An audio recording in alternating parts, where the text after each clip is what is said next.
अस्सलाम वालेकुम वरहमतुल्लाहि वबरकातुहू। तो ये डिज़ाइन एनालिसिस ऑफ एल्गोरिथम का 2023 का पेपर है। ठीक है, इसका पहला क्वेश्चन इसका ये था, पार्ट ए और पार्ट बी। क्वेश्चन में वो ये कहते हैं, उसने ना आपको एक प्रोग्राम, छोटा सा प्रोग्राम की स्टेटमेंट दी और उसने कहा है कि आप इसको बताओ कि ये कितनी टाइम्स रन करेगा, कितनी टाइम एग्जीक्यूट करेगा। तो प्रोग्राम मतलब वो जो सी प्रोग्राम से मैंने कुछ चीज़ें लिखी हैं कि हमारी लूप की कंडीशन थी ये। लूप स्टार्ट हो रहा था i इक्वल्स टू 0 से और लूप विल एग्जीक्यूटेड एंड उधर उसने लिखा हुआ था इस तरह से कोई कंडीशन गिवन थी, i less than equals to 0, sorry i equals to 0, फिर था i less than equals to n और फिर था i प्लस प्लस। ये कंडीशन थी। इस कंडीशन से मैंने जो है ना ये चीज़ें ड्राइव की हैं, कंडीशन लिखी। फिर हमने बताया कि लूप स्टार्ट कहाँ से हो रहा है, i इक्वल्स 0 से स्टार्ट हो रहा है और कहाँ तक जाएगा। कहाँ तक जाने का मतलब है आई प्लस प्लस। इसका क्या मतलब होता है कि इसमें एक वैल्यू में इजाफा कर दो। ठीक है, अब देखो हम इसमें इजाफा करते जाते हैं। अब इस साइन से आप लोगों ने समझना है, ये साइन कौन सा है, ये साइन है less than equal, less than. ठीक है, जो उल्टे हाथ से होता है ना साइन, ये उल्टे हाथ का साइन, उसको हम लेस देन कहते हैं।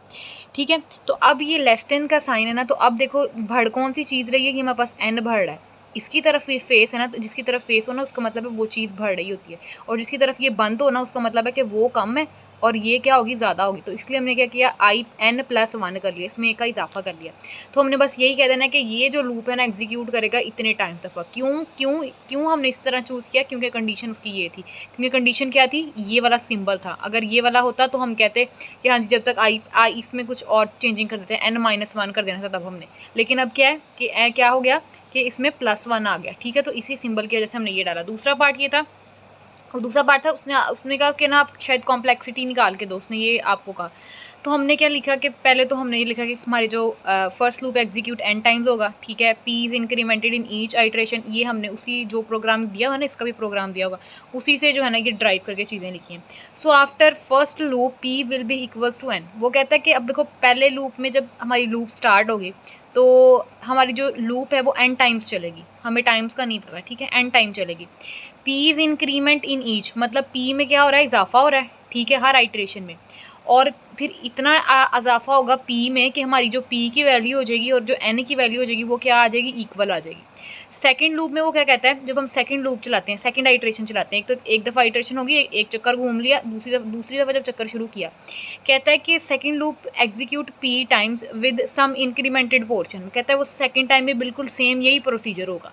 ठीक है, क्या होगा कि पी टाइम जो है ना वो एग्जीक्यूट होगा और इंक्रीमेंटेड पोर्शन जो होगा ना वो बिल्कुल सेम होगा।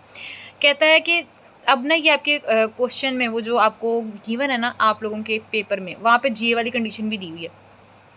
जे जब तक क्या है, less than equals to p है।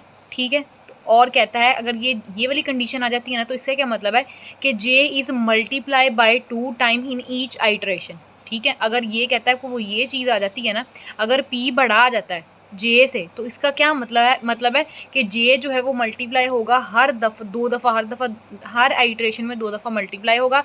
मतलब जितना भी चक्कर लगाते जाएंगे हर दफ़ा जे की वैल्यू में 2 टाइम इंक्रीमेंट होगा। तो उसकी बिहाफ पे हमने क्या किया, इसकी जो है ना लॉगरिथम, जैसे कह लो कि लॉगरिथमिक, कुछ इस तरह का वर्ड कहते हैं, उसके मुताबिक जो है ना हमने ये चूज़ किया log 2। क्योंकि देखो सिर्फ log फंक्शन लगाया, 2 दफ़ा मल्टीप्लाई हो रहा था, 2 लिख लिया, और पी हमारे पास क्या है, हमारा जो है ना हमारे प्रोग्राम में कुछ इसका पार्ट है, पी का कंडीशन है इसकी। ठीक है, इसको इसलिए हमने पी इस्तेमाल किया। और हमें पता है कि हमारा जो पी है वो किसके इक्वल है, एन के इक्वल है। ये भी उसके अंदर गिवन है, और अगर नहीं भी गिवन तो ये आपको पता होना चाहिए कि पहले वाले में भी गिवन था। ठीक है, कंडीशन में गिवन था। तो अब हम क्या करेंगे, इस पी की जगह पे एन लिख देंगे, तो ये हमारी कॉम्प्लेक्सिटी आ जाएगी बस। उसी क्वेश्चन का सेकंड पार्ट है, इसमें भी उन्होंने 2 पार्ट दिए हुए हैं आपको, और उन्होंने कहा है कि आपने जो है ना एक तो फॉर्मल डेफिनेशंस लिखनी है और इसके अलावा 2 एग्जांपल्स देनी है अपनी डेफिनेशन को सपोर्ट करने के लिए। फॉर्मल डेफिनेशंस ये होती हैं कि आपकी वो डेफिनेशन जो आपने बिल्कुल एग्जैक्ट लिखनी होती है, उसमें कोई भी चेंजिंग आप नहीं कर सकते। ठीक है, एक तो उन्होंने पूछा हमसे बिग ओ नोटेशन की और एक में पूछा है थीटा नोटेशन की। तो सबसे पहले बिग ओ नोटेशन हमारा पार्ट ए है, तो इसी को सॉल्व करते हैं। डेफिनेशन इसकी कुछ इस तरह से होगी, इसमें हम जो रूल्स या जो भी थ्योरम के पार्ट है ना बस वही लिखेंगे। एफ ऑफ एन इक्वल्स कहता है ओ जी ऑफ एन के है if and only if there exist positive constant c and n o such that o less than equals to f of n less than equals to c multiply by g of n for all n less than equals to n of o. ठीक है, तो ये आपको रट्टा मारना पड़ना है इसका। उसके बाद इसकी एग्जांपल की बात करें तो एग्जांपल में लेट्स सपोज हमने लिया एफ ऑफ एन हमारे पास है 2n+1 एंड हमारे पास जो है ना जी ऑफ एन है हमारे पास n। ठीक है, here f of n is equals to o g of n. तो ये हमने कहाँ से उठाया, ये हमने यहाँ से उठाया है। ये जो हमारे ये जो हमारी स्टेटमेंट है या कह लो जो हमारी डेफिनेशन है उसमें से उठाया है। ये वैसे क्वेश्चन में भी गिवन है। ठीक है, तो ये हमने यहाँ से उठाया। बिकॉज क्यों उठाया, बिकॉज ये चीज़ लेस देन इक्वल है किसके, 3 ऑफ एन के। ये 3 ऑफ एन कहाँ से पाया, देखो ज़रा यहाँ पे कराती हूँ। देखो जब हमारी पहली आइट्रेशन स्टार्ट हुई 2n+1 और हमने कहा कि g ऑफ n हमारे पास क्या है, हमारे पास n है और f ऑफ n हमारे पास ये है। और n की वैल्यू हमने कहा कि वो हमेशा क्या होगी, 1 से बड़ी होगी या 1 से 1 के इक्वल होगी। सबसे पहले 1 ही ले लेते हैं, 1 पुट करके देख लेते हैं। यहाँ पे किया 1 पुट, ये कितना बन गया 3, ये कितना बन गया, ये 1 बन गया, 1 बन गया ना, सिर्फ हाँ 1 ही पुट करना है। ठीक है, तो ये 3 आ गया। अब ये चीज़ इस चीज़ के क्या आई है, लेस देन आई है, ग्रेटर देन नहीं आई। अब 2 पुट करके देख लेते हैं। ठीक है, 2 पुट करके देखा, 2 यह बन गया हमारे पास, ये हमारे पास 5 बन जाएगा। ये इस चीज़ का आंसर हमारे पास 5 आ जाएगा। और यहाँ पे हमारे पास क्या आएगा आंसर, हमने क्या पुट किया था 2। तो ये चीज़ इस चीज़ की हमेशा क्या आ रही है, लेस देन आ रही है, लेस देन आ रही है। तो इसका क्या मतलब, हमने यहाँ पे ये सिंबल लगाना है और हमने साथ जो है ना 3n लगा देना है, क्योंकि हम इसकी वैल्यू में इंक्रीमेंट कर रहे हैं और n हमारा जो है वो लेस देन 0। इसकी तरह एक और एग्जाम्पल, उन्होंने 2 एग्जाम्पल का बोला आपको। n² + n ले लिया और क्या ले लिया, gn हमने ले लिया, n² ले लिया। वही चीज़, यही चीज़ उठा के लिख दी। उसके बाद आपने ये वाली स्टेटमेंट जो है क्वेश्चन से उठानी है। ठीक है, बिकॉज लिख के ये चीज़ क्वेश्चन से उठा देनी है। लेस देन इक्वल्स टू, साथ क्या कर देना, बस 2 लगा देना है। ठीक है, सिर्फ इस चीज़ को यहाँ पे जो भी चीज़ होगी ना, मैं रट्टा बता रही हूँ आपने किस तरह से याद रखना है। इस चीज़ को कैंसिल कर देना है, सिर्फ ये चीज़ को, ये चीज़ लिख देनी है, उसमें एक का इंक्रीमेंट करके लिख देना है। ठीक है, अब यहाँ पे देखो, जब इस चीज़ को हमने यहाँ पे लिखना है, अब यहाँ पे ये चीज़ तो हमारी क्वेश्चन वाली आ गई ना, बिल्कुल एफ जो हमने एफ ऑफ एन की वैल्यू को लेट किया। लेस देन इक्वल्स टू वही सिंबल आ गया दोनों का। अब यहाँ पे 2n² इसलिए लिया क्योंकि यहाँ पे n का स्क्वायर आ रहा है। ठीक है, तो इसलिए हम 2 मतलब वैल्यूज़ आ रही हैं, तो हमने क्या किया, यहाँ पे 2n² ले लेंगे। 2n² ले लिया। ठीक है, इंक्रीमेंट हो गया फॉर ऑल, इसको फॉर ऑल पढ़ते हैं कि उल्टे a को इस तरह, n less than equals to 1, same condition.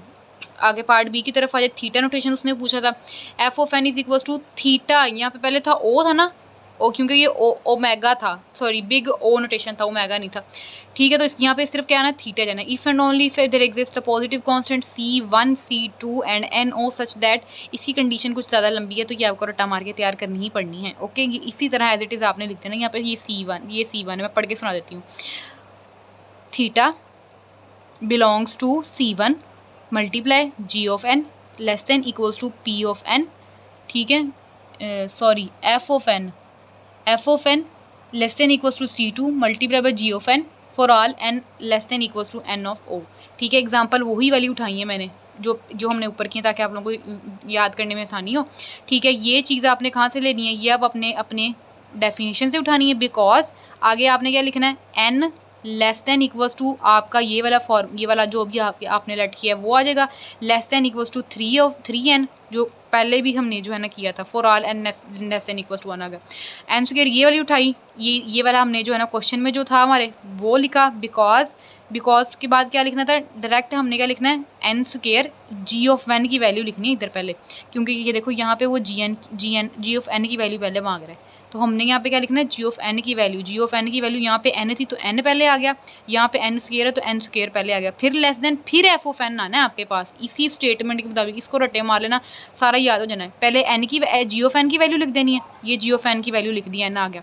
फिर f ऑफ n की वैल्यू लिख देनी है, 2n+1 आ गया। उसके बाद क्या लिखना है, C2 कॉन्स्टेंट 2, उसके बाद लेस देन, हाँ कॉन्स्टेंट 2 हमारे पास क्या आया, यहाँ पे हमारे पास क्या है, यहाँ पे हमारे पास 3n आया। और 3n किस तरह से आया वो मैंने ऊपर भी आपको क्वेश्चन में बताया। ठीक है, तो 3n आ गया और यहाँ पे ख़त्म कर दिया, कंडीशन लगा दी बस। उसके बाद इसमें क्या किया, इसमें भी क्या किया कि यहाँ तक ये g ऑफ n की वैल्यू आ गई, ये हमारे पास f ऑफ n की वैल्यू आ गई, और इसमें भी 2n², जिस तरह हमने ऊपर 2n² लिखा था ना, इसी तरह भी इधर करके ख़त्म। बस डिफरेंस कितना का आया कि यहाँ पे पहले जो है ना वैल्यूज़, एग्जांपल में पहले gn की वैल्यू लिखनी है, फिर लेस देन इक्वल्स टू करके f ऑफ n की वैल्यू लिखनी है, और उसके बाद जो है ना कॉन्स्टेंट्स की वैल्यू लिखनी है। इनों में क्या था, इनमें था सिर्फ आपने क्या करना है, पहले f ऑफ n की वैल्यू लिखनी है, फिर लेस देन इक्वल सिंबल डाल के अपनी कंडीशंस लिख देनी है बस। तो ये नेक्स्ट क्वेश्चन नंबर 5 करा रही हूँ। क्वेश्चन नंबर 3 जो है ना क्वेश्चन नंबर 1 करा दिया और 2 करवा दिया। क्वेश्चन नंबर जो 3 है ना तो वो है रेकरेंस रिलेशन वाला, और उसकी डायग्राम उसकी जो है ना वो वीडियो मैं पहले से रिकॉर्ड की हुई है, तो वो मैं ड्राइव का लिंक शेयर कर देती हूँ, तो आप लोगों ने वहाँ से देख लेनी है। बाकी ये क्वेश्चन है। देन नेक्स्ट क्वेश्चन नंबर 5 का ए पार्ट था। कहता है कि आपने एक तो एडजेंसी मैट्रिक्स ऑफ ग्राफ बनाना है, इसका BFS भी ढूंढना है, BFS भी फाइंड आउट करना है वर्टेक्स 3 तक, और जो है ना इसका डायरेक्टेड ग्राफ भी आपने बनाना है। सबसे पहले हम एडजेंसी मैट्रिक्स ऑफ ग्राफ हम बनाना है। ये टेबल की इतनी चीज़ हमें ना वहाँ पे गिवन थी, ये मैंने वहाँ से ही लिखी है आपके क्वेश्चन पेपर से, ठीक है। तो अब आपने किस तरह से करना है, सबसे पहले आपको पता होना चाहिए कि आपका स्टार्टिंग और एंडिंग क्या है, 8 है, तो 0 से लेके 8 तक काउंटिंग यहाँ पे भी लिख ली, 0 से लेके 8 तक काउंटिंग यहाँ पे भी लिख ली। अब सिंपल सा काम ये करना है कि अब देखो 0 जा रहा है 1 की तरफ भी, 2 की तरफ भी, 3 की तरफ भी, जहाँ जहाँ ये जा रहा है ना वहाँ पर आप 1 अप्लाई करते जाओ। अब ये 0 जो है ना कहाँ पे जा रहा है, 1 पे भी जा रहा है, 0 जा रहा है 1 पे भी जा रहा है, 2 पे भी जा रहा है, 3 पे भी जा रहा है, 1 1 लगा दिए, हो गया काम यहाँ तक। फिर 1 जो है वो आगे 3 तक जा रहा है, 1 जो है ना वो कहाँ जा रहा है, 3 तक जा रहा है, तो यहाँ पे भी क्या आ जाना है, 1 आ जाना है। 2 जो है वो कहाँ पे जा रहा है, 4 पे जा रहा है, 2 जो है वो कहाँ पे जा रहा है, 4 पे जा रहा है, तो ये यहाँ पे लग जाएगा, ठीक है। इसके सामने सामने लगाना है, गलत लगाए हुए हैं मैंने। 3 जो आगे 5 में जा रहा है और 6 में जा रहा है, 3 जो है वो आगे 5 में जा रहा है और किस में जा रहा है, 6 में जा रहा है, ठीक है। ये इसी तरह आपने जो है ना वो इस तरह टेबल बना लेना है। ये मैंने कुछ गलत लिखा हुआ है तो आपने इसको करेक्ट कर लेना है। बस क्या करना है, जहाँ जहाँ पर जा रहा है ना ये चीज़ें ये चेक करनी है, ये वाली चीज़ यहाँ जहाँ जहाँ पर भी जा रही है उसको आपने क्या कर देना है, उस पर जो है ना 1 1 लगाई जाना है, बाकी सबको 0 कर देना है, ठीक है। अब इसका बनाना है हमने डायरेक्टेड ग्राफ। डायरेक्टेड ग्राफ ऐसा ग्राफ कहते हैं जिसमें डायरेक्शन शो हो, मतलब जिसमें एरो लगी हो, तो हम इसका डायरेक्टेड ग्राफ बनाते हैं, ठीक है। अब देखो 0 जो है ना, पहले 0 से स्टार्ट करते हैं। 0 जो है वो कहाँ पे जा रहा है, 1 पे भी जा रहा है, 2 पे भी जा रहा है, 3 पे भी जा रहा है। 0 जो है 1 पे जा रहा है एरो लगा के, 2 पे जा रहा है, और कहाँ पे जा रहा है, 3 पे जा रहा है। फिर है 1 जो है वो आगे 3 पे जा रहा है, 1 जो है वो आगे किधर जा रहा है, 3 पे जा रहा है, 1 जो है वो आगे किधर जा रहा है, 3 पे जा रहा है, डन हो गया। फिर आगे 2 जो है वो 4 पे जा रहा है, 2 जो है वो 4 पे जा रहा है। फिर जो है 3 जो है वो 5 और 6 में जा रहा है, 3 जो है वो 5 और 6 में जा रहा है, 5 और 6, ठीक है। उसके बाद है 4 जो है वो 5 और 7 पे जा रहा है, 4 जो है वो 5 और 7 पे जा रहा है, ठीक है। उसके बाद 5 जो है वो 2 पे जा रहा है, 5 जो है वो किधर जा रहा है, 2 पे जा रहा है, लगा दो इसकी तरफ एरो, ठीक है। उसके बाद है 6 जो है वो 5 में जा रहा है, 6 जो है वो 5 में जा रहा है, ठीक है। उसके बाद 7 जो है वो 7 जो है 5 8 में जा रहा है, 7 जो है वो 5 एक तो 5 में चले जाएगा और एक किधर जा रहा है, 8 में चला जाएगा, एरो शो बना देना इधर, ठीक है। उसके बाद है जी 8 जो है ना वो हमारी नील स्टेट है, मतलब यहाँ पर खाली भी हो रहा है, तो इस पर डबल लगा देना है, ठीक है, डबल सर्कल लगा देना है। तो ये इस तरह कुछ ग्राफ बनेगा। ये शेप आपकी मुझसे अच्छी भी बन सकती है, मैंने तो जगह थोड़ी दी तो इस तरह इसलिए बना दिया। अब ये हमारे पास 2 काम हो गए हैं, एक तो हमने जो है एडजेंसी मैट्रिक्स ऑफ ग्राफ बना दिया, और एक हमने जो है ना इसका क्या बना दिया, डायरेक्टेड ग्राफ बना दिया। हमने इसकी बात करनी है BFS की, जो कि हमने इसको वर्टेक्स लेके जाना है। तो अब मेरे पास पेज हो गया ख़त्म, चलो इधर बना देते हैं, ठीक है। अब हमने क्या करना है, इसका BFS बनाना है। BFS की भी मैंने रिकॉर्डेड वीडियो जो है ना वो ड्राइव में सेट की हुई है, BFS की और DFS की, ये भी आपका इंपॉर्टेंट टॉपिक है, तो ये लास्ट में जो है ना आप लोगों ने कर लेना है, ठीक हो गया। अब हम बात करते हैं, अब मुझे क्वेश्चन भी तो देखना पड़ना है, चलो स्टार्ट करते हैं। BFS हमने बनाना है और हमने इसको वर्टेक्स 3 तक जाना है। हमें जो है ना ये ट्री सामने रखना पड़ना है, या जो भी हमें ये ट्री दिया हुआ है उसने,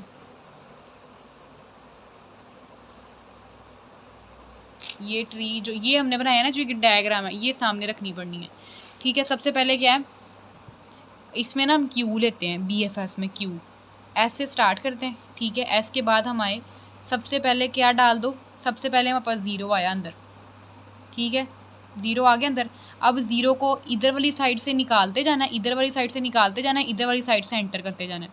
0 को निकालने के बाद हमारे पास 3 ऑप्शन थे, 1 2 3 था, मतलब 3 ऑप्शन नहीं थे, मतलब उसने कहा था कि जब 0 किसकी तरफ जा रहा है, 1 2 3 में जा रहा है, 0 1 2 3 में जा रहा है, तो हम क्या करते थे 1 2 3 1 2 3 आपने ऐड कर देना। अब ये यहाँ से निकल गया और 1 2 3 ऐड हो गया, ठीक हो गया।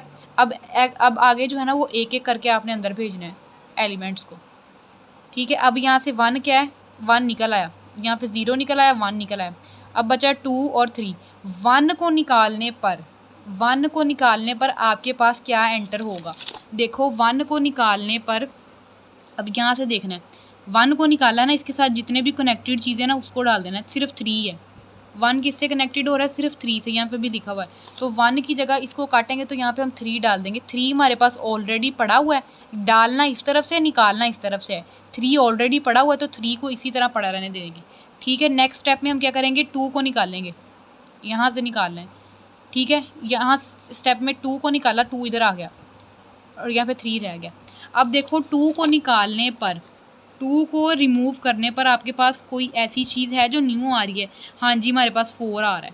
यहाँ पे कंफर्म करना है, तो 2 को निकालने पर क्या मिल रहा है? 4 मिल रहा है। तो आप क्या करोगे, इसकी जगह पे यहाँ पे 4 एंटर कर दोगे। ठीक है, हो गया। अब नेक्स्ट स्टेप में क्या होगा कि हमने 3 को निकालना है। 3 को निकाला, 3 इधर आ गया, 4 इधर आ गया। अब 4 को निकालने पर हमें क्या मिल रहा है? 4 को निकालने पर हमें 5 और 7 मिल रहा है। 5 और 7 हम क्या कर देंगे, इसी तरह इधर जो है ना इस तरह लिख देंगे। इसी तरह आपने यहाँ से निकाले जाना, यहाँ से ख़त्म कर देना। क्वेश्चन हमारा यहाँ पर ख़त्म हो गया है, क्योंकि हमने क्या फाइंड आउट करना था, सिर्फ वर्टेक्स 3 तक जाना था। 3 हमें मिल गया हुआ है, यहाँ तक आपका क्वेश्चन सॉल्व हो गया। लेकिन मैंने आपको एक स्टेप आगे करके दिखाया ताकि आपको क्लियर हो जाए। ठीक है, इतना सा क्वेश्चन है आप लोगों का ये वाला।